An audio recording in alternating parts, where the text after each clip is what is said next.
ধ্বংস হয়ে গেছে। তিনি এসে দেখলেন যে এই মহিলা, এই বৃদ্ধা নারী বসে বসে জিকির করে।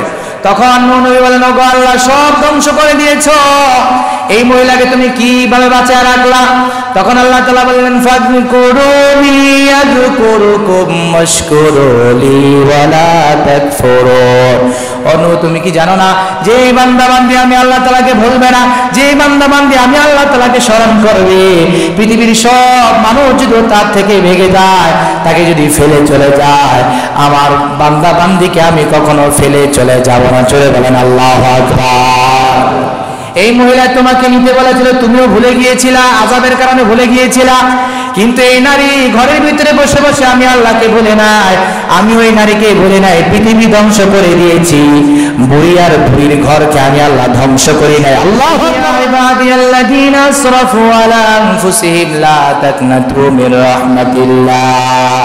ও নবী, আপনি আমার গুনাহগার বান্দাদের বলে দেন, তারা যেন আমার রহমত থেকে নৈরাশ না হয়, নিরাশ যেন না হয়, আমার রহমত থেকে নিরাশ যেন না হয় আমার বান্দা। তো আল্লাহ পাক রব্বুল আলামিন এখানে ইবাদ শব্দ বলছেন, কাফের মুশরিক সবাইকে আল্লাহ পাক রব্বুল আলামিন কাফেরদেরকে ঈমান আনতে বলছেন, আর মুমিনদেরকে ঈমান মজবুত করে তওবা করে গুনাহ ছেড়ে দিয়ে খালেস তওবা করে ইবাদতের ভিতরে অনড় হওয়ার কথা বলছেন। এজন্য এই সূরা আমাদেরকে শিক্ষা দেয়, যত পাপ আজকে আমরা করি মনে করি কেউ দেখেনি, একজন তো দেখতেছেন, বলেন জমিন সাক্ষী হচ্ছে কিনা বলেন। ইয়াউমাইদিন তুহাদ্দিসু আখবারাহা বিআন্না রাব্বাকা ওয়াহালাহা ইয়াউমাইদিন ইয়াসদুরুন নাসু আশতাতাল লিউরাউ আমালাহুম।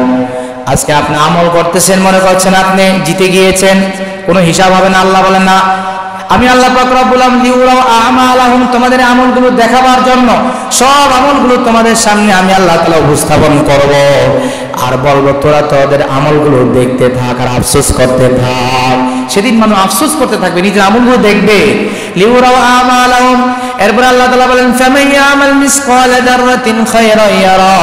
বান্দারে, তুমি যদি ছোট থেকে ছোট একটা আমল করে থাকো, সেই আমলটাও তুমি দেখতে পাইবা।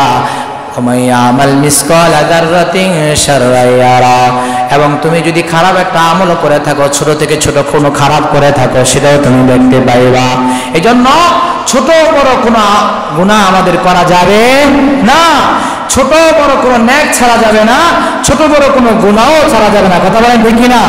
قال رسول الله صلى الله عليه وسلم قد عيسى إن الشيطان قد عيسى। আল্লাহ নবী বলেন, শয়তান নিরাশ হয়ে গিয়েছে।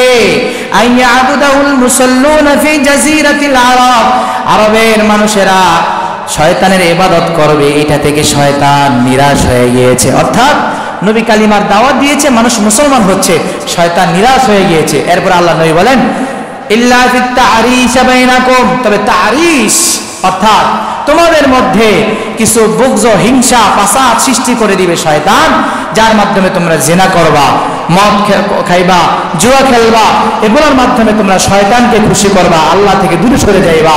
এজন্য প্রিয় ভাইরা আমার, এই আমাদের জমিনে আযাব গজব আসার অন্যতম কারণ হচ্ছে আমরা শয়তানকে খুশি করি আর আল্লাহকে নারাজ করি। কথা বলেন ঠিক কিনা? আল্লাহ তাআলা বলেন, ইন্নামাশ শাইতানু ইউরিদু আন ইউকিআ বাইনাকুমুল আদাওয়াতা ওয়াল বাগদা। আল্লাহ তাআলা বলেন, শয়তান চায় তোমাদের ভিতরে হিংসা বিদ্বেষ ছড়িয়ে পড়ুক, এভাবে যেন তোমরা ধ্বংস হয়ে যাও। এই জন্য প্রিয় ভাইরা আমার, হিংসা বিদ্বেষ ছেড়ে দিয়ে এবং আমরা সকল প্রকার গুনাহ ছেড়ে দিয়ে, মদ জুয়া জিনা ছেড়ে দিয়ে এক আল্লাহর কাতারে আসতে পারবো তো ইনশাআল্লাহ? আল্লাহর কাতারে যদি আসতে পারি ইনশাআল্লাহ, আল্লাহ আমাদের মাফ করে দিবে। আল্লাহ যদি আমাদের মাফ না করেন, তাহলে আমাদের বাঁচার কোনো উপায় নাই। প্রিয় ভাইরা আমার, আমি কোন ভাষায় বলবো সেই ভাষা আমার নাই, খুঁজে পাচ্ছি না। একটু নিজেকে অনুধাবন করার চেষ্টা করেন, এই সূরা জিলজালটা পড়েন, আল্লাহ তাআলা এর ভিতরে আমাদের জন্য কি সমাধান রাখছেন। এই কম্পন যদি আল্লাহ তাআলা দিয়ে আমাদের ধ্বংস করে দেন, বাঁচার কোনো উপায় আছে? শক্তি আছে আল্লাহ তাআলার এই কম্পন থেকে বাঁচার? আমাদের নাই। এই জন্য আল্লাহ তাআলার কাছে সবসময় তওবা করতে থাকেন। যদি আপনি তওবা করতে থাকেন, ইনশাআল্লাহ আল্লাহ তাআলা হাজারের ভিতরে আপনাকে বাঁচিয়ে দিবেন। বিশ্বাস আছে তো ইনশাআল্লাহ? নূহ নবীর ঘটনার থেকে তো এটাও জানতে পাই যে সবাই ধ্বংস হয়ে গেছে। আল্লাহ একজন বৃদ্ধা নারী ওই ঘরের ভিতরে আল্লাহকে ডাকতেছিল। নূহ নবী যখন প্লাবন শেষ, সব ধ্বংস হয়ে গেছে, তিনি এসে দেখলেন যে এই মহিলা, এই বৃদ্ধা নারী বসে বসে জিকির করে।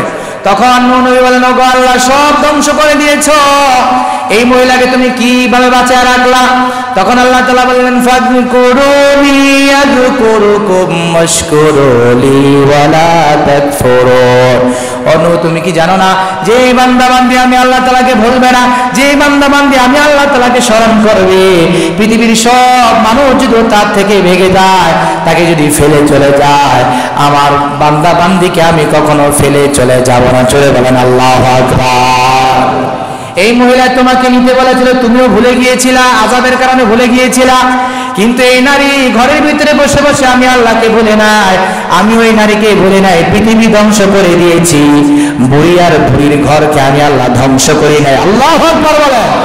ফাযকুরুনি আযকুরুকুম, আমারে স্মরণ করবা, আমি আল্লাহ তোমাদের স্মরণ করব। ওয়াশকুরু লি ওয়ালা তাকফুরুন, আমার শুকরিয়া কর, আমার শুকরিয়া কর, নাফরমানি করিস না। প্রিয় ভাইরা আমার, এই জন্য আমরা যে অবস্থায় থাকি না কেন, যদি আল্লাহ তাআলা শুকরিয়া করতে পারি, আল্লাহর জিকির করতে পারি, জিকিরের এক অর্থ হচ্ছে আমরা যে মাসনুন দোয়াগুলো আছে সব দোয়াগুলো পড়বো। আজকে সকালে যারা ফজর নামাজ পড়ছেন, আল্লাহ নবীর হাদিসের ভিতরে আসছে, যারা ফজর নামাজ পড়বে ফি জিম্মাতিল্লাহ, তারা আল্লাহর জিম্মায় চলে গেছে। তো যখন কাঁপুনি শুরু হয়েছে, আমি তাই যে ফজর নামাজ পড়ছি, আলহামদুলিল্লাহ, চিন্তা নাই, দোয়া করতে শুরু করছি, লা ইলাহা ইল্লা আনতা সুবহানাকা ইন্নী কুনতু মিনাজ জালিমিন। আরেকটা দোয়া করবেন, আল্লাহুম্মা ইন্নী আসআলুকা খায়রাহা ওয়া খায়রা মা ফিহা ওয়া খায়রা মা উরসিলাত বি ওয়া আউযু বিকা মিন শাররিহা ওয়া শাররি মা ফিহা ওয়া শাররি মা উরসিলাত বি। আল্লাহ নবী যখন কোনো হঠাৎ কোনো আশ্চর্য দুর্যোগ দেখতেন, আল্লাহ নবী বাতাস হোক, ভূমিকম্পন হোক, এই দোয়াটা পড়তেন। কত সুন্দর দোয়া। আল্লাহুম্মা ইন্নী আসআলুকা খায়রাহা, ওগো আল্লাহ, তুমি যা পাঠিয়েছো এর কল্যাণ চাই। আল্লাহুম্মা ইন্নী আসআলুকা খায়রাহা ওয়া খায়রা মা ফিহা, এর ভিতরে যে খয়ের তুমি কল্যাণ রেখেছো সে কল্যাণ চাই। ওয়া খায়রা মা উরসিলাত বি, যে কল্যাণ নিয়ে তাকে তুমি প্রেরণ করেছো সেই কল্যাণ তোমার কাছে চাই। ওয়া আউযু বিকা মিন শাররিহা ওয়া শাররি মা ফিহা ওয়া শাররি মা উরসিলাত বি, ওগো আল্লাহ, এই যে ভূমিকম্প পাঠিয়েছো, প্রবল বাতাস পাঠিয়েছো, জলোচ্ছ্বাস দিয়েছো, এর খারাপ যা খারাপ নিয়ে আসছে খারাপ থেকে পানা চাই, যে খারাপ উদ্দেশ্য নিয়ে অবতীর্ণ হয়েছে সে খারাপ থেকে তোমার কাছে পানা চাই। এই দোয়া করলে আল্লাহ তাআলা ওই তৎক্ষণাৎ আযাব গজব থেকে আল্লাহ তাআলা হেফাজত করবেন। বলেন সুবহানাল্লাহ। আল্লাহ নবী দোয়া পড়তেন, আর সাহাবায়ে কেরাম বলছেন, আমরা দেখতাম যে আলহামদুলিল্লাহ আকাশ ফর্সা হয়ে গিয়েছে, মেঘমালা দূর হয়ে গিয়েছে, এবার আমরা এই দোয়াটা করবো, কবে ইনশাআল্লাহ। আল্লাহুম্মা ইন্নী আসআলুকা খায়রাহা ওয়া খায়রা মা ফিহা ওয়া খায়রা মা উরসিলাত বি ওয়া আউযু বিকা মিন শাররিহা ওয়া শাররি মা ফিহা ওয়া শাররি মা উরসিলাত বি। এই দোয়াটা আমরা ভূমিকম্পের সময় পড়ব, প্রবল বাতাসের সময় পড়ব, এবং বন্যা টন্যা হইলেও আমরা পড়ব। নির্দিষ্ট কোনো দোয়া নাই, ভূমিকম্পের সময় আমরা এই দোয়াটা পড়ব এবং নামাজে দাঁড়িয়ে যাব, খুশি খুশির সাথে আল্লাহ তাআলার সাথে কান্না করব। আল্লাহ নবী সাল্লাল্লাহু আলাইহি ওয়াসাল্লাম যখন কোনো বিপদে পড়তেন, ফাজা ইলা সালাহ, আল্লাহ নবী সাল্লাল্লাহু আলাইহি ওয়াসাল্লাম নামাজে দাঁড়িয়ে যাইতেন। এই সময় যারা নামাজে দাঁড়িয়ে গেছেন তারা যথার্থ কাজ করছেন। বিল্ডিং ভাঙ্গা পড়লো, হেফাজত করতেন কে? ইতিহাস হয়ে যাইতো যে 10 তলা বিল্ডিং ভাঙছে, সব মানুষ মারা গেছে, একজন লোক দাঁড়া দাঁড়া নামাজ পড়তেছে। আল্লাহু আকবার বলেন। কিন্তু এই সময় কন্ট্রোল করা তো মুশকিল, মুমিন ছাড়া কন্ট্রোল কেউ করতে পারে না, মুমিন ছাড়া কেউ কন্ট্রোল করতে পারে না। একবার ভূমিকম্প হয়েছে, আমরা মাদ্রাসার মধ্যে, আমরা বের হয়ে দৌড়ে দেওয়া শুরু করছি, ওস্তাদ লাঠি নিয়ে দাঁড়াইছে, তোরা দৌড় দিলে জাতি যাবে কোন জায়গায়, তোরা দাঁড়ায় আল্লাহর কাছে কান্না কর, আল্লাহর কাছে দোয়া কর। এই জন্য দোয়া করতে হবে, নামাজ পড়তে হবে, বিপদের সময় আশ্চর্য হওয়া যাবে না, নিরাপদ স্থানে থেকে আল্লাহর কাছে দোয়া করতে হবে। রাজি আছেন ইনশাআল্লাহ? আল্লাহ